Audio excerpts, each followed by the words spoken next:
wa'lamu annamal hayatud dunya la'ibun wa lahu. Ketahuilah bahawasanya kehidupan dunia mainan dan gurau, tipu daya. Mata'ul ghurur, menipu daya. Ibu-ibu yang dirahmati Allah SWT, sebab itu tempoh dalam dunia ni, Nabi bagi tahu untuk umat, perata umat di akhir zaman ni, baina 60 wa 70, 60-70 tahun. 60-70 tahun. Yang mana Nabi SAW bagi tahu, Nabi SAW merupakan manusia yang paling arif, paling tahu, paling mengetahui selok-belok dunia, paling mengetahui tipu daya dunia. Dan Nabi SAW manusia yang paling arif bukan saja kehidupan dunia, malahan Nabi SAW paling arif tentang kehidupan akhirat.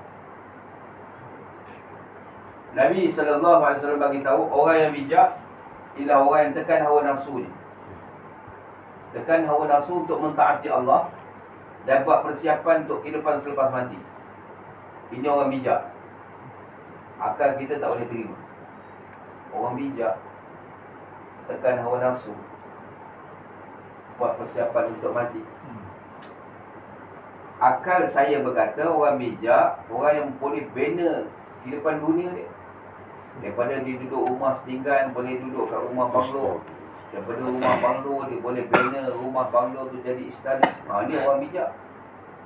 Kan, orang yang pangkat biasa, dia jadi pangkat besar. Orang yang tak ada harta, dia usaha bina kehidupan dunia dia sampai dia jadi orang yang paling kaya. Ini orang bijak. Akal saya berkata macam tu. Sebab apa? Akal kita cetek, akal kita sempit. Nabi SAW, Allah SWT beri akal pada dia 99 akal. Satu ni kita kongsi ramai-ramai. Daripada zaman Nabi Adam sampailah bayi yang akhir sekali dilahirkan sebelum berlaku kiamat. Itulah satu akal yang dikongsi-kongsi. Akal profesor, akal doktor, akal pakar, akal orang bandar, akal orang kampung, akal orang terpelajar, akal pensyarah. Semua ni satu diagih-agihkan.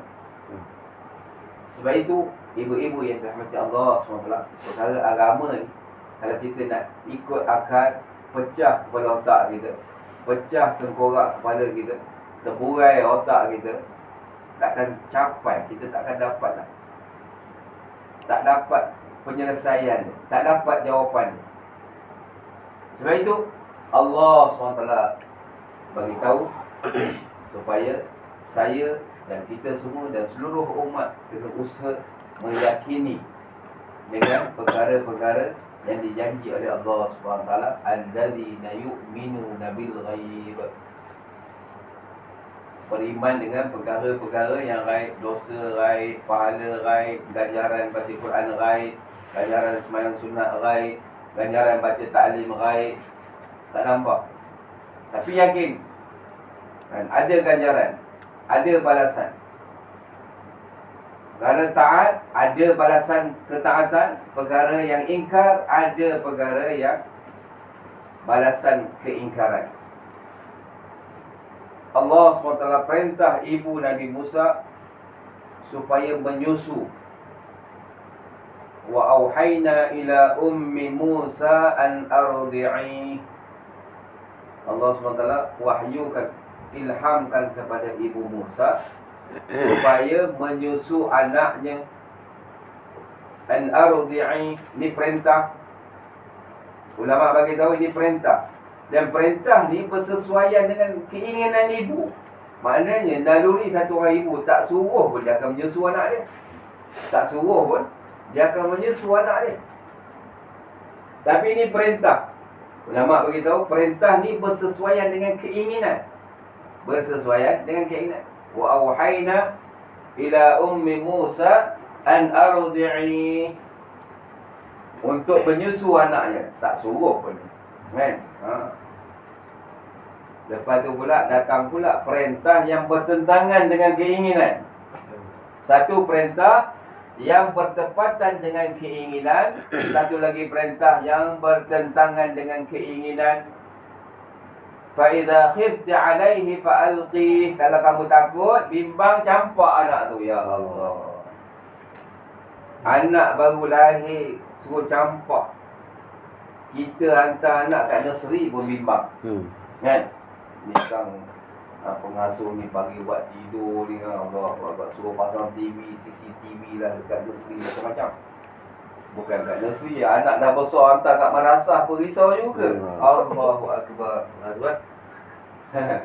Lepas tanya, lepas datang Allah. Bukan madrasah, universiti pun risau juga. Allahu Akbar. Fa idza khifti alaihi fa'alqih. Kalau kamu bimbang, campak anak tu. Ya Allah. Dengan tak reti berenangnya, dengan tak ada oksigennya, kubur dalam, buat kotak sikit, kan? Buat hanyutkan dalam. Allah Akbar. Satu perintah bertepatan, bersesuaian dengan keinginan. Satu lagi perintah bertentangan, berlawanan dengan keinginan. Lepas tu datang pula larangan. Allahu Akbar. Fa idza khifti alaihi fa'alqih. Wa auhayna ila ummi Musa an ardi'i. Fa idza khifti alaihi fa'alqih fil yam. Dalam sungai. Hanyutkan dalam sungai. Allahu Akbar. Ibu-ibu mungkin boleh berasai lah, boleh bayangkan macam mana nak hanyutkan anak. Ayah ni mungkin tak capai kot. Allahu Akbar.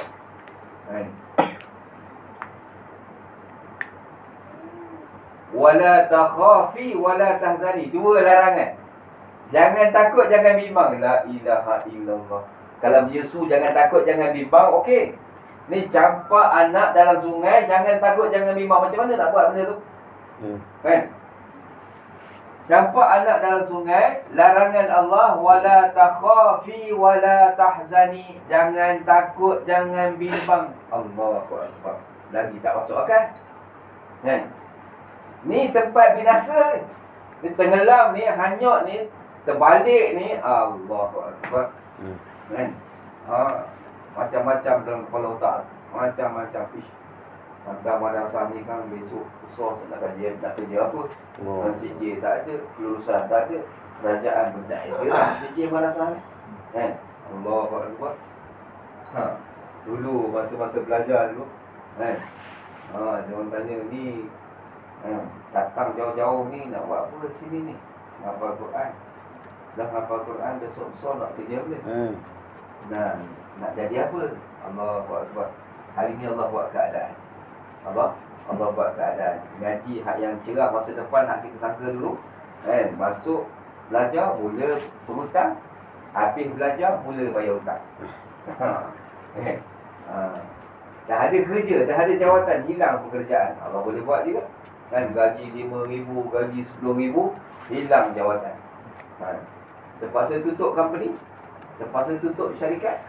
Allah buat skrip mata.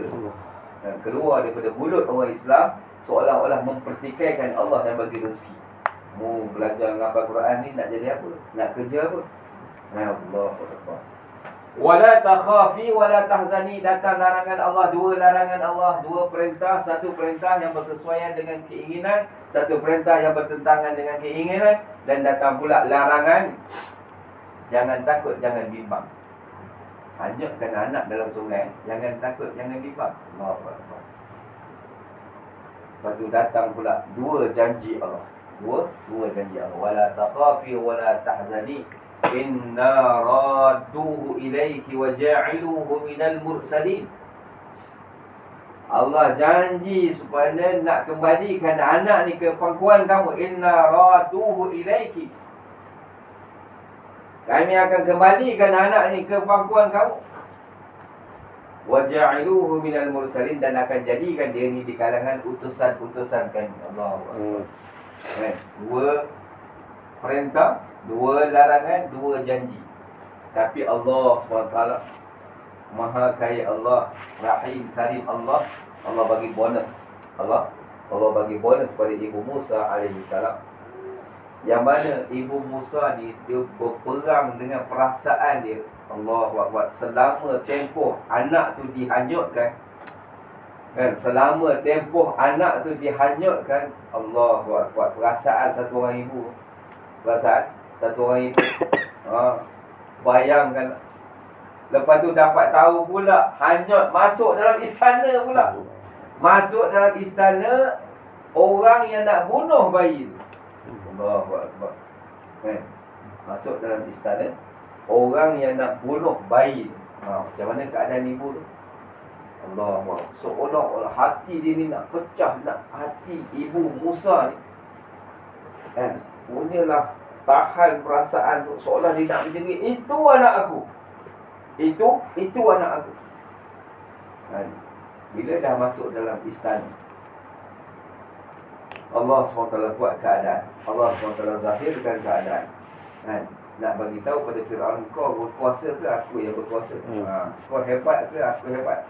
Yang kau mengaku ana rabbukumul a'la, akulah Rabb. Kan? Paling. Bila bawa masuk istana, dah baby tu menangis, anak tu menangis, nak cari ibu susu. Kecoh satu istana, kecoh satu negara. Bawa ibu susu seorang-seorang, semua di reject. Semua ditolak oleh Musa sendiri. Kan? Oleh Musa sendiri. Hinggalah saudara perempuan Nabi Musa, dia beritahu satu di hujung kampung ada satu orang ibu. Memang kan, susu dia berkhasiat apa semua. Lepas tu okey, panggil istana, panggil. Bila Ibu Musa datang, kan, terus nama bagi tu, itulah hikmahnya. Allah SWT suruh menyusukan sebelum hanyut tu. Kan, dia dapat bau ibu. Dia dapat bau ibu dia. Ibu dia yang sebenar sebelum dihanyutkan dia. Wa auhayna ila ummi Musa an ardi'i. Dia kenal ibu dia. Dia sendiri yang pilih. Dia sendiri yang pilih ibu dia. Allahu Akbar. Kan? Dan Allah SWT bagi bonus, ibu sendiri susukan anak sendiri dapat gaji. Allahu Akbar. Suami pun tak bagi gaji. Allahu Akbar. Abang nak gaji nyusu anak bulan ni, tak bagi lagi. Kalau seorang okey lah. Kena 5, 8, 10 jenuh. Allahu Akbar. Dan Allah bagi bonus. Tuan-tuan, ibu-ibu yang dirahmati Allah SWT, dalam janji Allah, dalam perintah Allah ada janji Allah. Dalam perintah Allah ada janji Allah.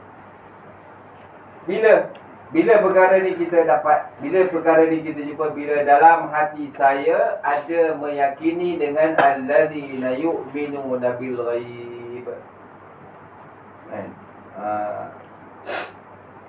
Dan dalam Al-Quran Allah SWT cerita api jadi sejuk. Api jadi sejuk ni bila? Bila api jadi sejuk? Bila dalam hati ni ada alladzina yu'minuna bil ghaib. Walau Ustaz, itu Nabi. Bukan masalah Nabi tak Nabi. Walaupun bukan Nabi, walaupun bukan bapa pada Nabi, walaupun bukan anak pada Nabi, tapi yakin meyakini Allah dalam hati saya, dalam hati ibu-ibu, dalam hati seluruh umat, meyakini allazina yu'minuna bil ghaib. Kan? Asbab mudarat pun tak terkesan. Nak masuk dalam umur dan api yang besar tak terkesan. Datang malaikat bagi tawaran pun tak terkesan. Dalam hati hasbi Allah, ni'mal wakil, ni'mal maula, wa ni'mal nasir. Allah SWT datangkan nusrah, Allah SWT datangkan pertolongan dengan kudrat dia, bertentangan dengan akal fikiran manusia. Allah boleh hantar banjir besar, Allah boleh hantar hujan lebat, Allah boleh hantar angin ribut taufan untuk nak ubah api. Tapi benda tu, perkara tu semuanya masuk akal. Semuanya masuk akal. Ulama bagi tahu, kalau saya, kalau kita, kalau ibu-ibu, kalau seluruh umat usaha meyakini Allah 100%, Allah SWT datangkan pertolongan bertentangan dengan akal fikiran manusia. bukan fikiran manusia. Maulana Syaukat Bayan di Istimak kat Langkawi kan, sebelum ni duk dengar nak minta Nabi SAW ajak umat ni nak minta tukar tali kasut putus pun kena minta dengan Allah. Kan? Nak tukar tali kasut putus pun kena minta dengan Allah. La ilaha illallah. Benda yang sekecil itu pun settle sendirilah. Kan? Kita ada kerja dengan majikan, bos minta duit sikit, pinjam duit sikit, nak buat apa? Nak tukar tali kasut putus. Agak-agak bos kata apa? Kan? Kau ni sengkit sangat ke? Tak reti ke? Kan? Benda yang macam tu settle sendirilah. Proposal sangat tali kasut, dia kata. Tak payahlah menyusahkan aku. Tak, Nabi ajak umat ini, Nabi ajak umat ni sekecil itu pun minta dengan Allah. Apa tak benda besar-besar ni? Oh ni mau cakap bayar. Nak secubit garam pun dia minta dengan Allah. Kat dapur tak ada. Garam tak ada, gula tak ada, susu tak ada. Ni barang semua dah naik ni. Allah. Kan? Allahu Akbar. Kan ayam mahal, gula mahal, minyak mahal. Baru mahal tapi masih ada lagi. Kalau tak ada besok. Baru ni banjir kan, banjir kilat. Kan terkepung. Terkepung. Kan duit banyak dalam poket ni. Jawatan besar. Jawatan besar. Kereta besar. Kan? Tapi makanan tak ada. Terperangkap 20 jam, terperangkap 14 jam. Kan? Orang luar tak boleh hantar makanan, dia dekat dalam pun tak boleh dapat makanan. Kan? Dalam kelaparan. Allahu Akbar. Baru 20 jam, baru 14 jam. Kan? Balik raya baru ni terkandas dalam jam 14 jam. Kan? 15 jam. Kedai makan, makanan pun habis. Kan?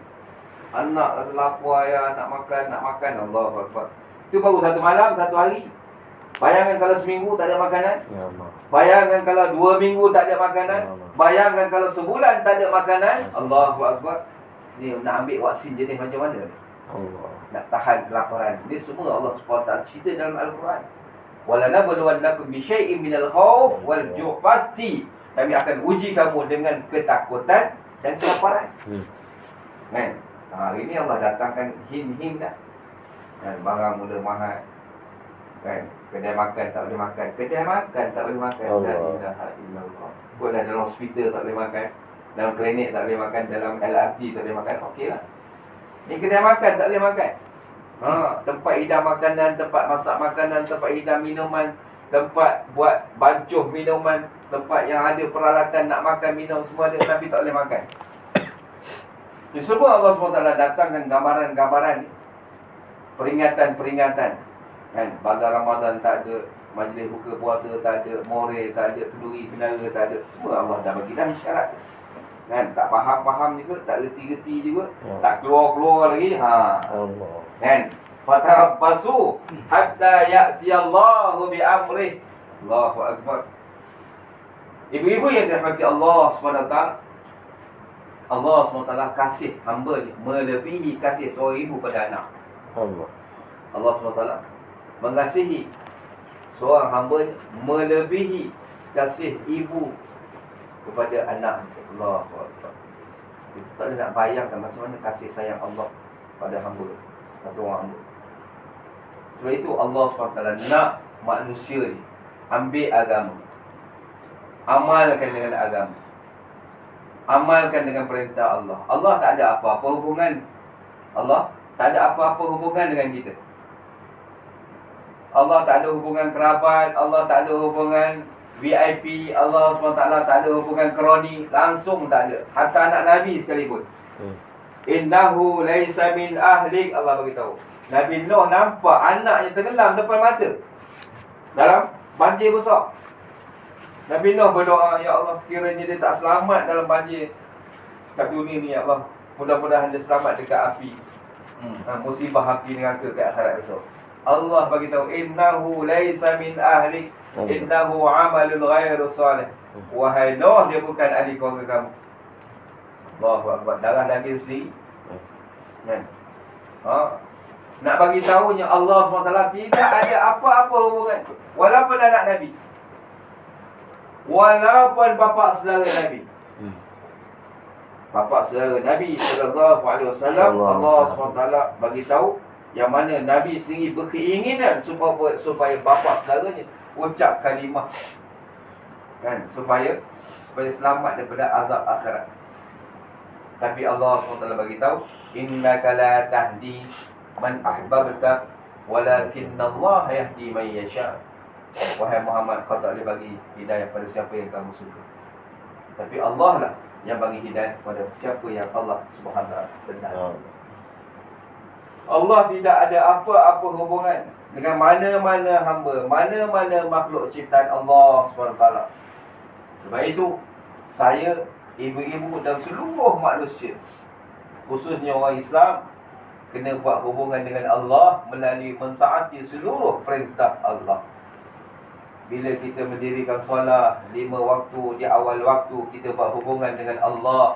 Bila kita tilawah Al-Quran, kita buat hubungan dengan Allah. Bila kita zikir pagi petang, kita buat hubungan dengan Allah. Bila kita duduk ta'lim, kita buat hubungan dengan Allah. Bila kita puasa, kita buat hubungan dengan Allah. Bila kita sedekah, kita buat hubungan dengan Allah. Bila kita umrah, haji, kita buat hubungan dengan Allah. Seluruh perintah, seluruh ketaatan, semuanya kita yang kena buat hubungan dengan Allah, yang mana Allah SWT langsung tidak ada apa-apa hubungan dengan kita.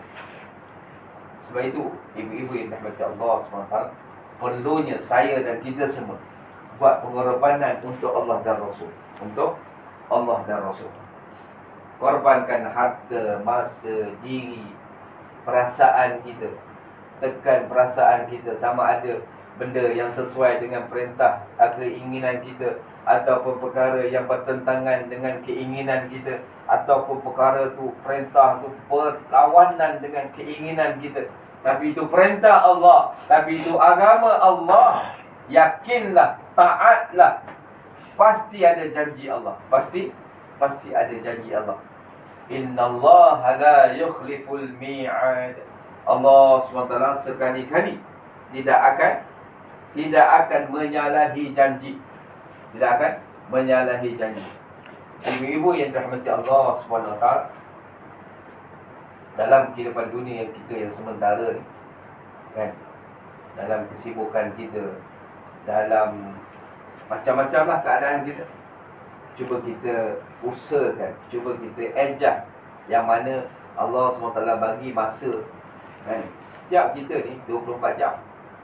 Orang kaya ke, orang miskin ke, duduk kat bandar ke, duduk kat kampung ke, orang sihat ke, budak kecil ke, orang tua ke, uzur ke, semua masa dia 24 jam. Satu hari 24 jam, kan? Satu minggu 7 hari, sebulan 30 hari. Dan masa ni kena korbankan untuk Allah. Masa ni kena korbankan untuk Allah. Sebulan 3 hari, kan? 3 hari tu 1/10 daripada sebulan, kan? 40 hari 1/10 daripada setahun. Buat pengorbanan 1/10. Buat pengorbanan 1/10 je. Mudah-mudahan Allah SWT bangkit kita di kalangan sahabat-sahabat baginda sallallahu alaihi wasallam, dan Ansar dan Muhajir, yang mana Allah SWT open tender untuk kita hari ini. As-sabiqunal awwalun minal muhajirin wal ansar walladzina tabauhum bi ihsan. Yang sahabat-sahabat terdahulu, kan, di kalangan Muhajir dan Ansar, lelaki dan perempuan, Muhajir dan Ansar, walladzina tabauhum. Kita ni belajar nak keluar, belajar tinggalkan kampung halaman kita, belajar tinggalkan anak isteri kita, bersama suami kita keluar masyarakat, belajar tinggalkan anak, belajar tinggalkan kesibukan kat rumah kita. Belajar untuk Allah. Belajar untuk Allah. Supaya apa? Supaya termasuk di dalam golongan walladzina tabauhum bi ihsan. Semua golongan ni, sahabat-sahabat Ansar, sahabat-sahabat Muhajir, dan walladzina tabauhum bi ihsan. Mudah-mudahan Allah SWT masukkan semua kita ni di kalangan mereka-mereka yang mendapat gelaran radhiyallahu anhum wa radu an. Walladzina tabauhum bi ihsan radhiyallahu anhum wa radu an. Insya-Allah Ibu-ibu boleh buat tashkil untuk keluar 3 hari 40 hari IPB 2 bulan negara jauh. InsyaAllah semua sedia, insyaAllah. InsyaAllah. Dan juga yang kita buat supaya hidup 5 amal di rumah kita. Macam mana 5 amal masjid, begitulah juga di rumah kita. Supaya apa? Supaya link dekat masjid tu sampai kat rumah kita. Kan? Di dalam satu-satu kampung ni Allah SWT turunkan rahmat di masjid, di surau. Lepas tu kena galakkan suami-suami kita pergi masjid, pergi surau. Supaya apa? Supaya dia bawa balik rahmat kat masjid, kat surau tu. Allah dia tak turunkan rahmat dia kat rumah ketua kampung, tak. Dia rahmat Allah ni bukannya macam habuan dunia. Habuan dunia ialah kat ketua kampung, persatuan pengurusi persatuan penduduk. Rahmat ni Allah SWT turunkan di masjid ataupun di surau. Sebab tu kita pergi masjid, kita baca doa, Allah maftah li abwaaba rahmatik. Ya Allah, bukakan bagi aku pintu-pintu rahmat semua tu. Masuk satu pintu, minta buka banyak pintu. Allahu Akbar. Kan? Mana di masjid, di surau ni banyak rahmat. Macam mana rahmat di masjid tu boleh sampai kat rumah kita? Tu kena suruh anak lelaki kita, suami kita, kan? Anak-anak saudara kita, supaya mereka ulang alik ke masjid 5 waktu berjemaah. Dan di rumah kita juga hidupkan 5 amal masjid. 5 amal masjid. Fikir harian, mesyuarat harian. Kan? Siapa yang nak baca taklim, hari ni nak pergi pasar, siapa nak buat tu, siapa nak masak, siapa. Kita buatlah mesyuarat. Dan kita hidupkan taklim fadail. Hidupkan taklim fadail rumah kita. Dengar bacaan-bacaan hadis, dengar bacaan-bacaan Al-Quran, supaya nur hadis, nur Al-Quran tu terpancar daripada rumah kita. Diputi dengan rahmat-rahmat Allah. Di mana di masjid tadi, hidup amalan di masjid tu di rumah kita. Dan kita bentuk jemaah 3 hari. Bentuk jemaah 3 hari. Dan juga kita buat halqah Quran. Dan juga muzakarah 6 sifat sahabat. 6 sifat sahabat yang mana Nabi SAW bagi tahu, nak sahabat tu umpama bintang-bintang di langit. Ikutlah mana-mana satu, pasti akan dapat petunjuk. Kita hari ni keluarkan bintang-bintang yang ditaja oleh Yahudi dan Nasara. Bintang atas pentas, bintang atas padang, bintang dekat kolam, bintang dekat trek, bintang, semua bintang, superstar semua tu. Kan? Anak kita pun nak ikut juga. Ayah nak beli baju Superman, ayah nak beli baju Batman. Allahu Akbar. Kan? Nak jadi bintang. Bintang filem, bintang itu. Lupa bintang yang Nabi SAW suruh kita ikut. Jadi bila kita muzakarah sifat-sifat sahabat ni, mudah-mudahan anak kita, mudah-mudahan diri kita, ahli keluarga kita menjadikan bintang idola dia ialah sahabat-sahabat seperti mana yang dimaksudkan oleh baginda Muhammad sallallahu alaihi wasallam. InsyaAllah kita semua sedia, insyaAllah, berkorban untuk agama Allah SWT, insyaAllah. Boleh buat tashkil.